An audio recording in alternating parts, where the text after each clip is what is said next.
नमो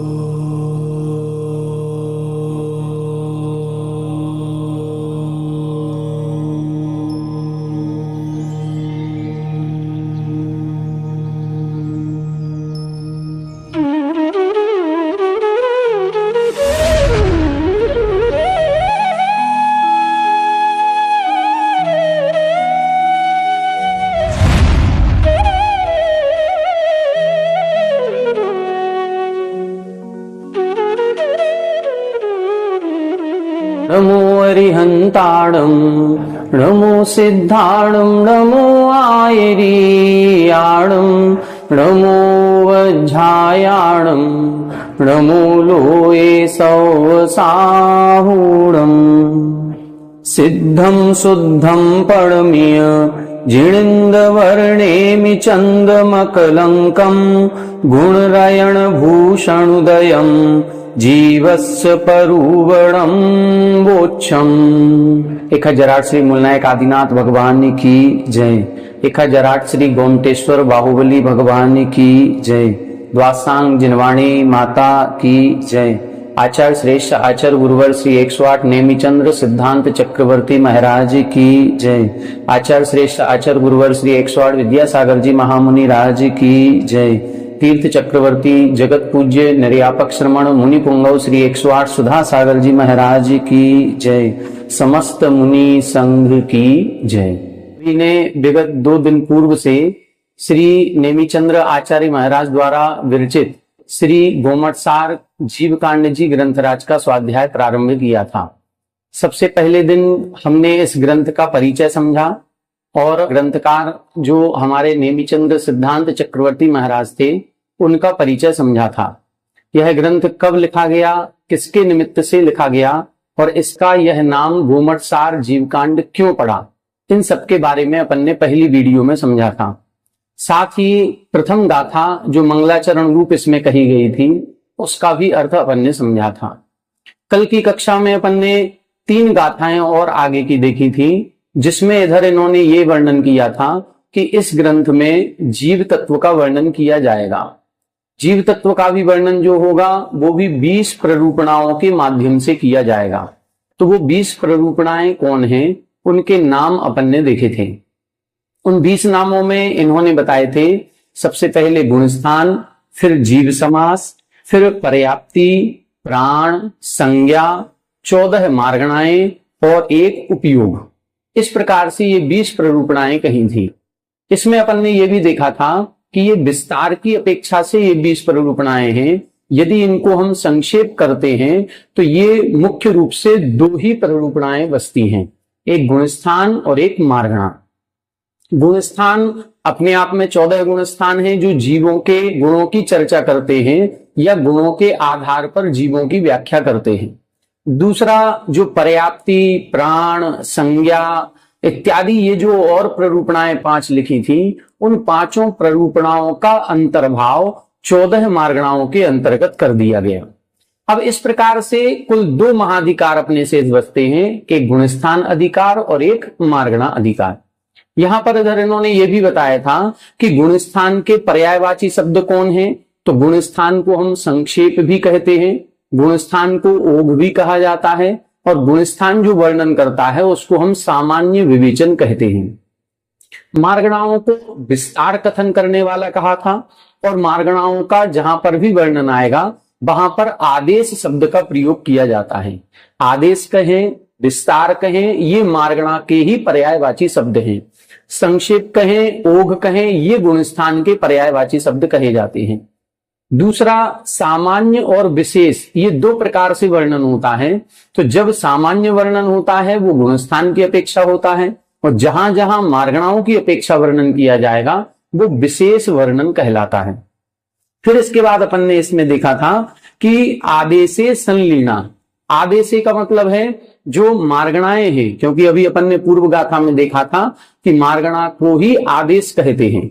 तब इन्होंने गाथा में लिखा आदेशे संलीना, मार्गणाओं में गर्भित हो जाते हैं। क्या क्या गर्भित हो जाते हैं? जीवा यानी जीव समास गर्भित हो जाएंगे, पज्जत्ति पर्याप्तियां गर्भित हो जाएंगी, पाण यानी प्राण गर्भित हो जाएंगे, संज्ञाओं संज्ञाएं गर्भित हो जाएंगी और उपभोगो और उपयोग भी गर्भित हो जाएगा। कुल मिलाकर के यहां पर जो 20 प्ररूपणाएं थी उनमें से एक हो गई गुणस्थान प्ररूपणा और एक 14 हो गई मार्गणा प्ररूपणा। अब अपन को यह देखना है कि मार्गणाएं 14 होती हैं और ये 5 प्रकार की जो प्ररूपणाएं हैं ये जब मार्गणाओं में गर्भित करेंगे तो इन 5 प्ररूपणाओं का अंतर्भाव कौन सी मार्गणा में किया जाएगा। मान लो जीव समास है तो जीव समास का अंतर्भाव कौन सी मार्गणा में करेंगे, पर्याप्तियों का अंतर्भाव कौन सी मार्गणा में करेंगे, प्राण के 10 भेद किए जाते हैं तो कौन सा प्राण कौन सी मार्गणा में अंतर्भाव हो जाएगा।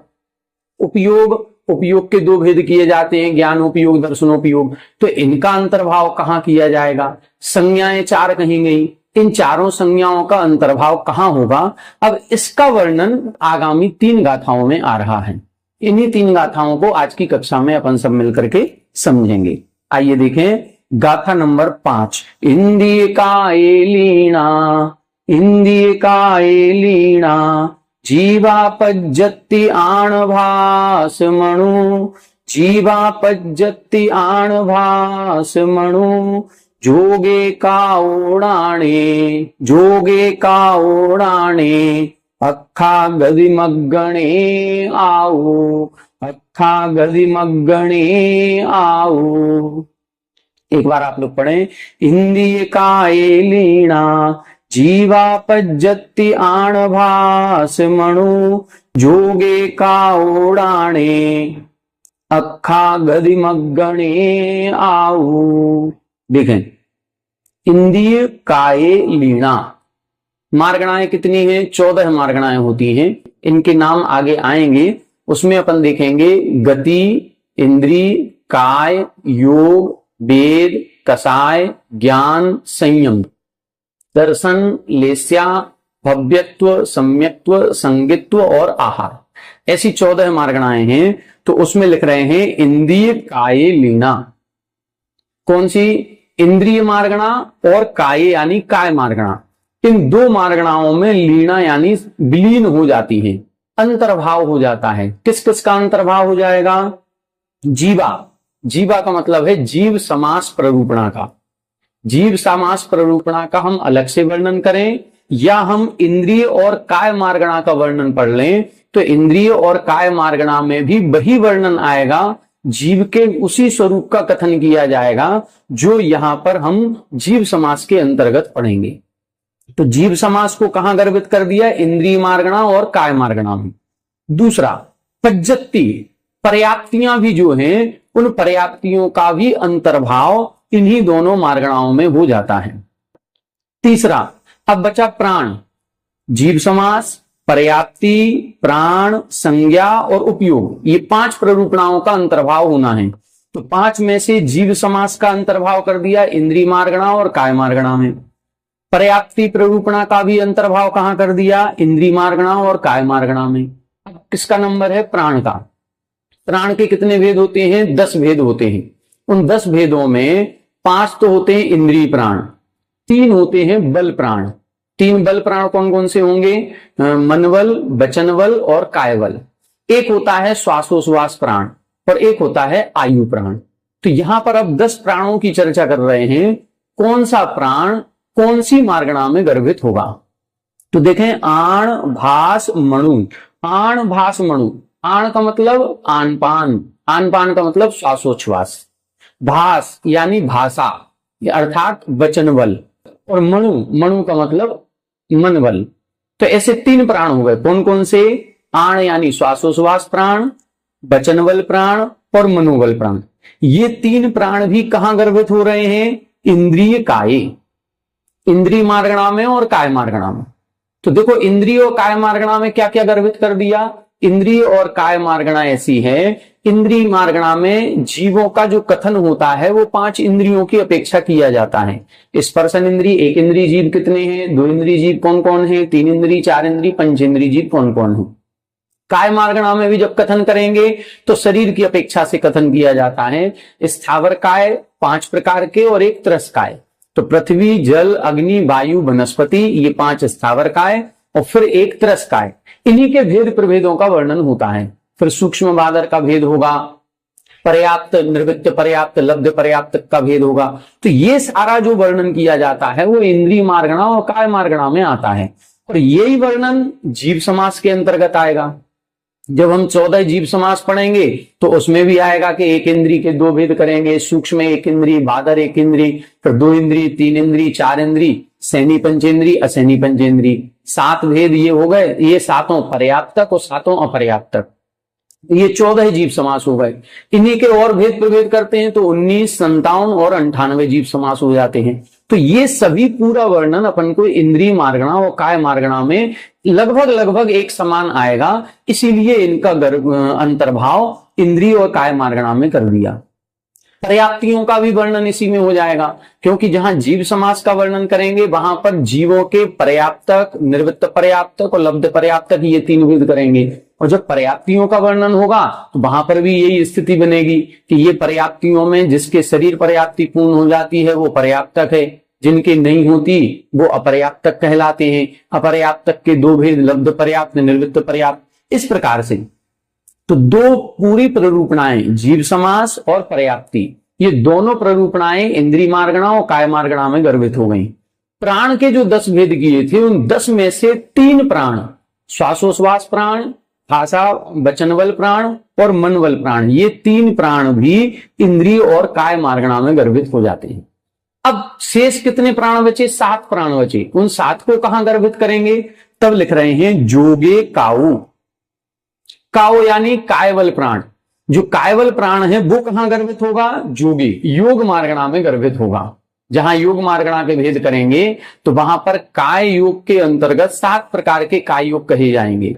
औदारिक काय योग, औदारिक मिश्र काय योग, वैक्रियक काय योग, वैक्रियक मिश्र, आहारक काय योग और कार्वण काय योग।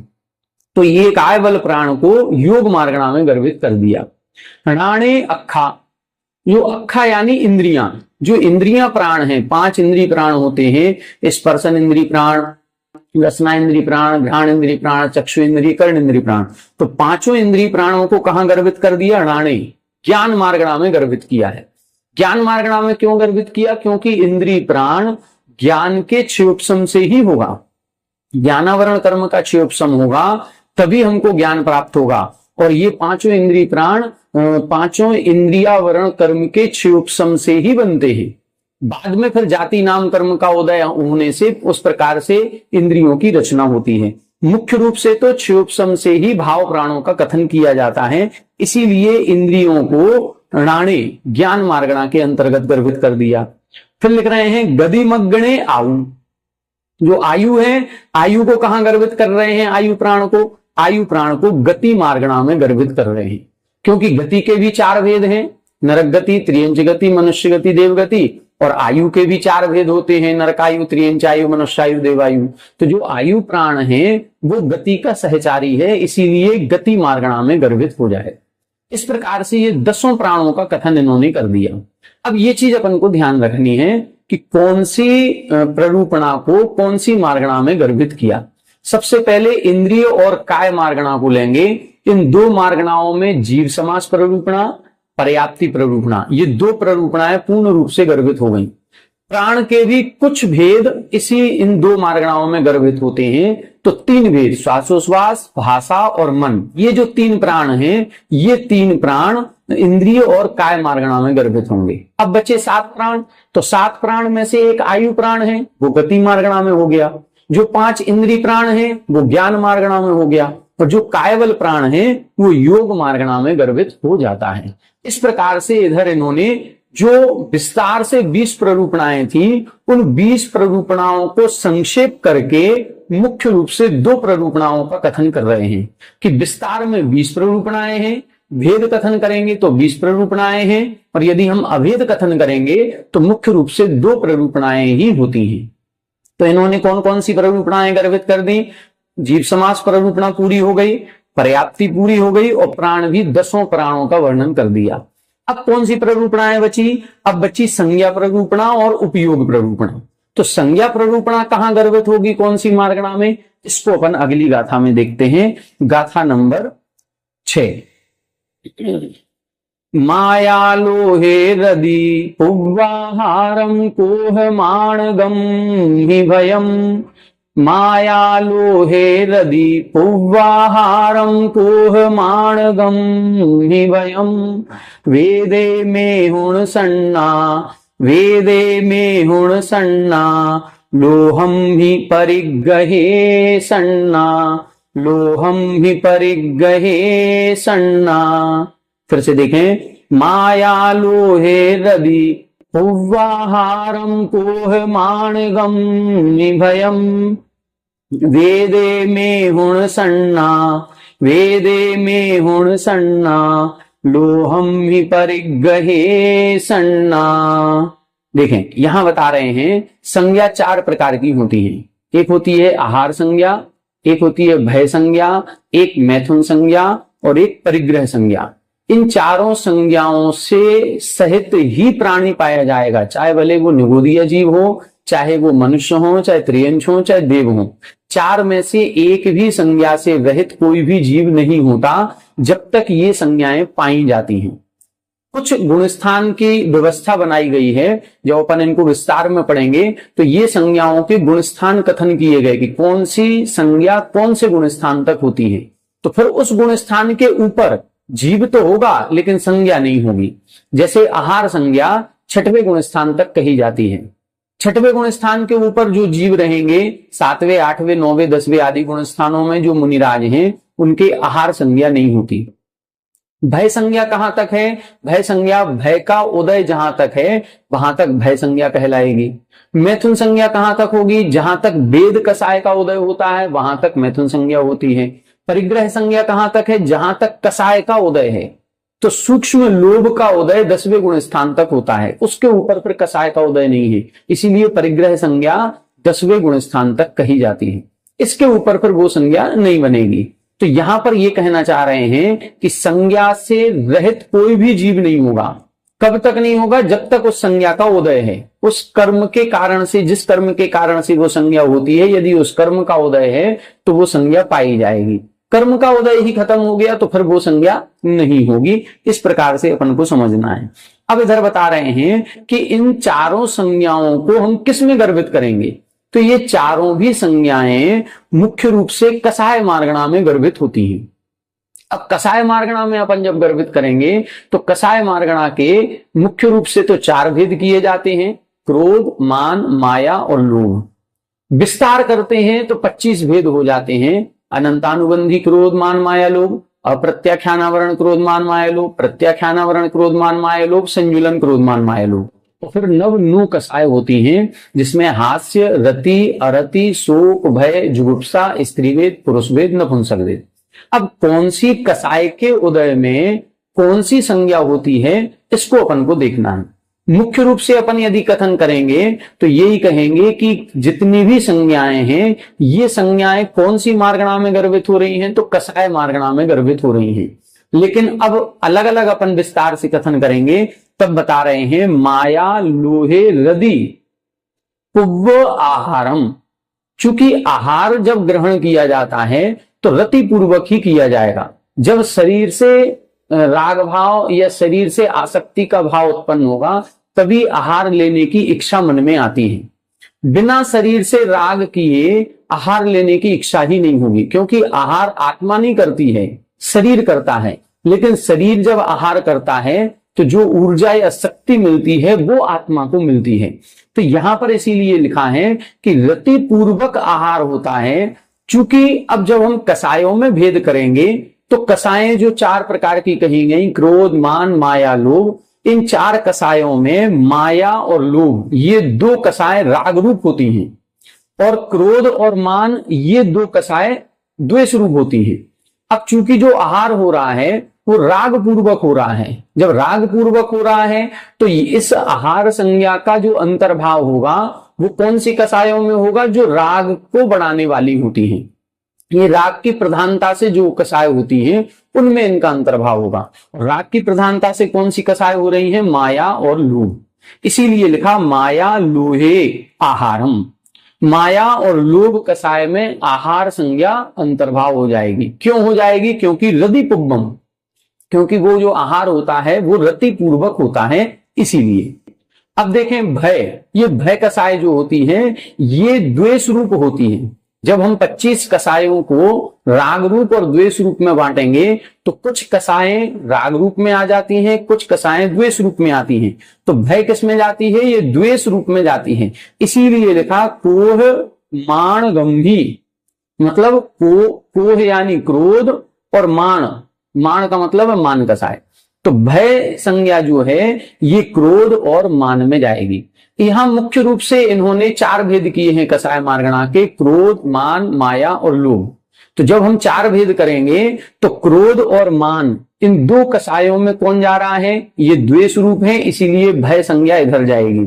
और माया लोभ ये राग रूप होती है, इसलिए आहार संज्ञा इसमें चली गई। अब नव नो कसाय और होती हैं। नव नो कसाय जब होंगी तो वेदे मेहुण सन्ना, वेदे यानी वेद कसाय जहां तक है, वेद नो कसाय, स्त्री वेद, पुंवेद और नपुंसक वेद, ये 3 वेद कसाय होती हैं।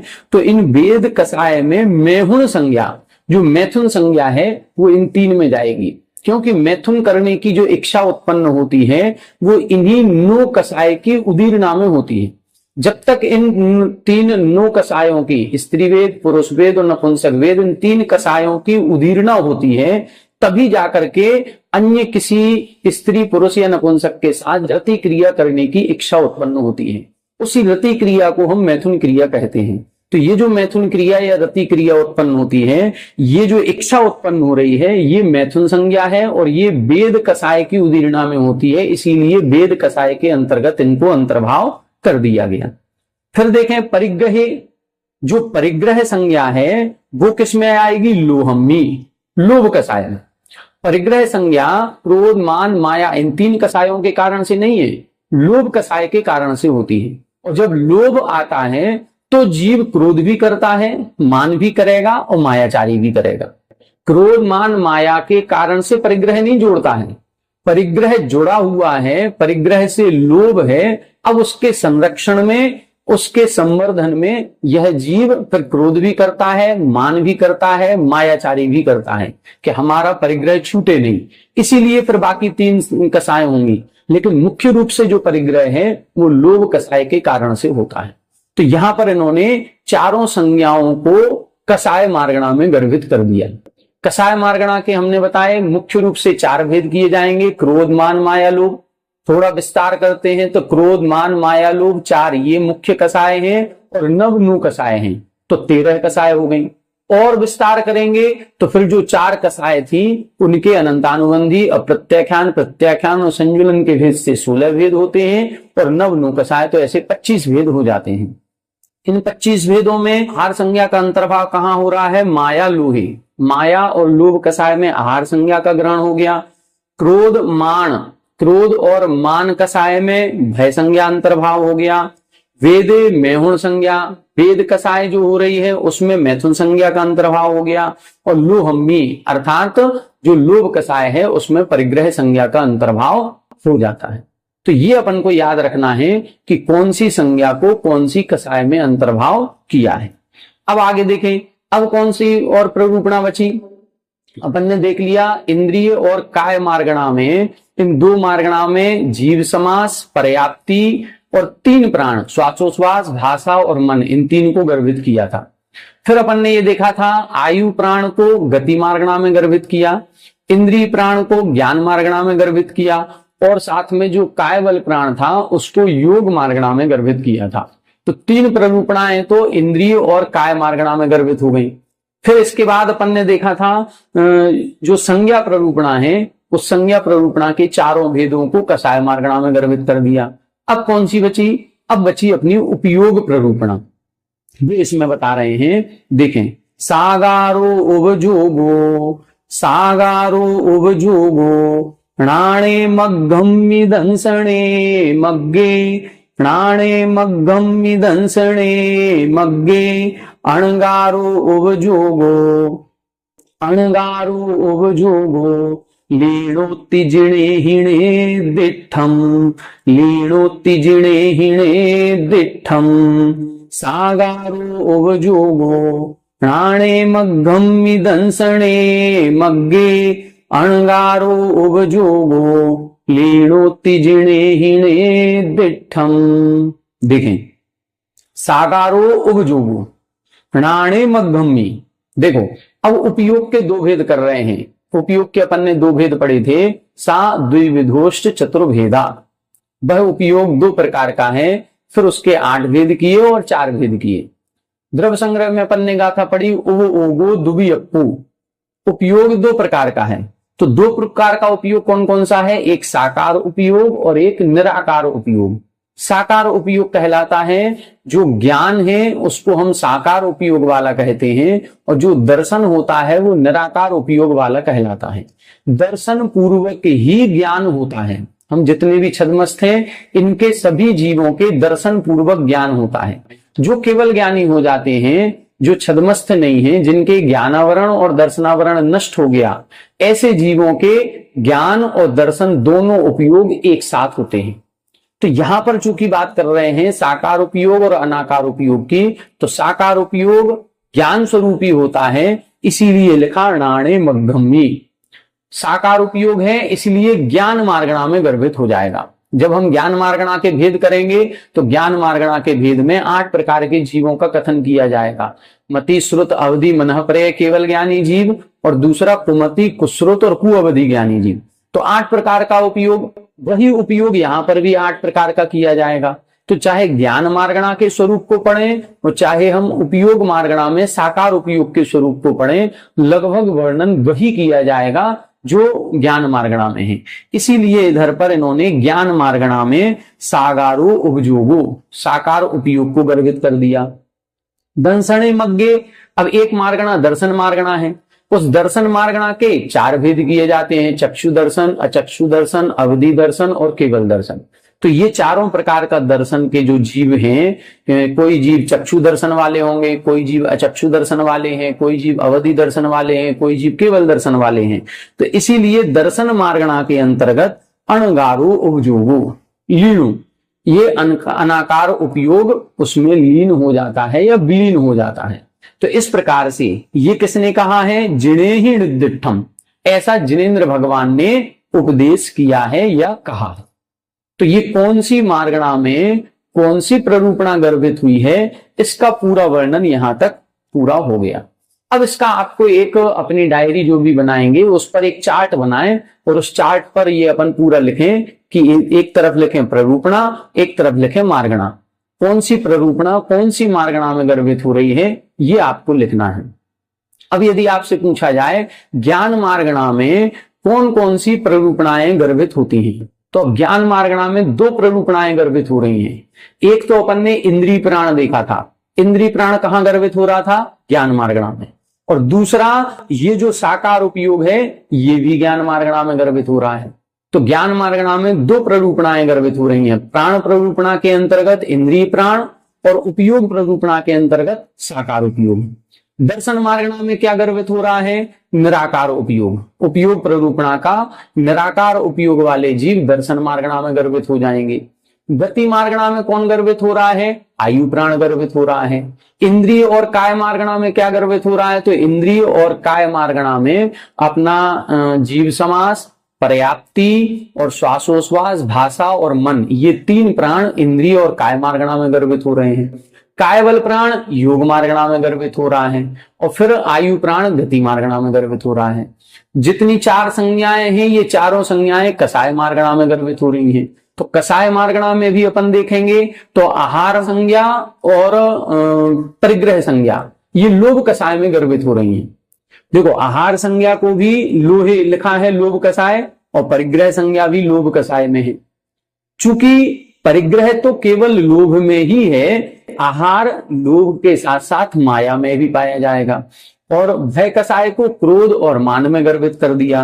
और जो वेदे मेहुण सन्ना और जो मैथुन संज्ञा है इसको वेद कसाय में गर्भित कर दिया है। इस प्रकार से इधर जो प्ररूपणाएं हैं 20 प्ररूपणाओं में मुख्य 2 प्ररूपणाएं कही गई, वो 2 मुख्य प्ररूपणाएं हैं गुणस्थान और मार्गणा।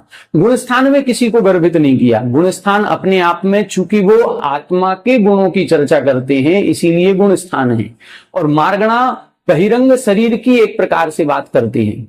मार्गणा जो है, मार्गणा में जो विशेषताएं हैं वो 14 विशेषताओं के कारण से जीव की खोज की जाती है।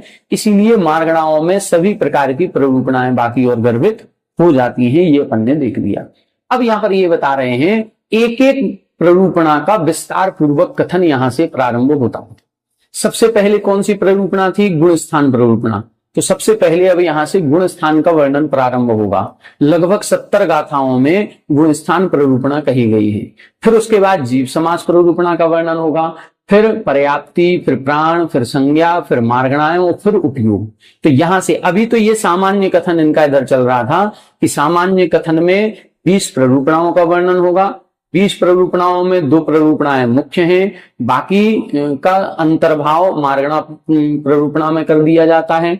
और मार्गणा में कौन सी प्ररूपणा कहां गर्भित होगी इसका वर्णन कर दिया। अब यहां से गुण स्थान प्रारंभ होते हैं, जिसमें सबसे पहले गुण स्थान की परिभाषा बताई जाएगी, गुण स्थानों के नाम बताए जाएंगे और उन नाम के अनुसार इनकी क्या क्या विशेषताएं हैं वो भी बताएंगे। फिर एक एक गुण स्थान के लिए कभी 1 गाथा, कभी 2 गाथा, कभी 3 गाथा, इनके माध्यम से एक एक गुण स्थान की विशेषताओं का वर्णन किया जाए। इसको अपन आगामी कक्षाओं में पढ़ेंगे। तो अब कल की कक्षा में अपन गुण स्थान प्रारंभ करेंगे। गुण स्थान 14 होते हैं। उन 14 गुण स्थानों के नाम कौन कौन से हैं और उनकी क्रम से एक एक गुण स्थान की विशेषताएं यहां पर बताई जाएंगी। संक्षेप में यदि आपको गुण स्थान पढ़ने हैं तो हमने पहले भी बताया था 3 वीडियो हमारी पहले से अपलोड हैं। उसमें आप 3 वीडियो में इन 70 गाथाओं का निचोड़ आपको मिल जाएगा। एक बार उन वीडियो को जरूर देखें। उसके बाद फिर अपन ये जो विस्तार पूर्वक यहाँ एक एक गाथा को पढ़ेंगे तो इसमें तो लगभग अपन को लगता है 10 से 15 दिन लग जाएंगे, तब जाकर के अपन इन गुण स्थानों को कंप्लीट कर पाएंगे। संक्षेप में आप उन वीडियो को देखें। जब तक वो देखें फिर अपन कल से गुण स्थानों का वर्णन यहाँ पर प्रारंभ करेंगे। आज इतना ही। आप सभी हमारे साथ बने रहें। सभी को जय जय।